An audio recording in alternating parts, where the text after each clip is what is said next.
আসসালামু আলাইকুম। আপনারা যদি আপনাদের জিমেইলের পাসওয়ার্ড পরিবর্তন করতে চান তাহলে এই ভিডিওটি সম্পূর্ণ দেখুন। জিমেইলের পাসওয়ার্ড পরিবর্তন করা একদম সহজ একটি কাজ।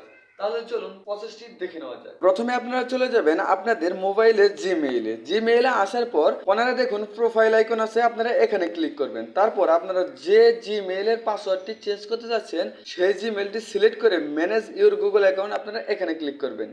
তারপর আপনারা এখানে সিকিউরিটিতে ক্লিক করবেন। সিকিউরিটিতে ক্লিক করার পর আপনারা এটি স্ক্রল করে উপরে দিকে উঠাবেন। তারপর দেখুন এখানে লেখা আছে পাসওয়ার্ড, আপনারা এখানে ক্লিক করবেন। পাসওয়ার্ডে ক্লিক করার পর আপনাদের জিমেইলে যে পাসওয়ার্ডটি আছে, যে পাসওয়ার্ডটি দিয়ে আপনারা এই জিমেইলে লগইন করেন সেই পাসওয়ার্ডটি দিয়ে নেবেন। পাসওয়ার্ডটি দেওয়ার পর আপনারা নেক্সটে ক্লিক করবেন। তারপর আপনারা যে পাসওয়ার্ডটি নতুনভাবে দিতে যাচ্ছেন সেই পাসওয়ার্ডটি দিয়ে দিবেন। সেম পাসওয়ার্ডটি নিচে দিবেন। পাসওয়ার্ডটি অবশ্যই স্ট্রং পাসওয়ার্ড দিবেন। যদি শুধু সংখ্যা দেন তাহলে কিন্তু নেবে না। অবশ্যই আপনারা চেষ্টা করবেন পাসওয়ার্ডটি যেন স্ট্রং হয়। যেমন 1 2 3 এগুলো দিবেন, তার সাথে ABCD এগুলো দিবেন এবং সাথে কিছু চিহ্নও অ্যাড করে দিবেন।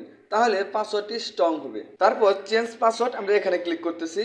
তারপর চেঞ্জ পাসওয়ার্ড এখানে ক্লিক করবেন। Password change successful. তো আমরা গেট স্টার্ট এখানে ক্লিক করব।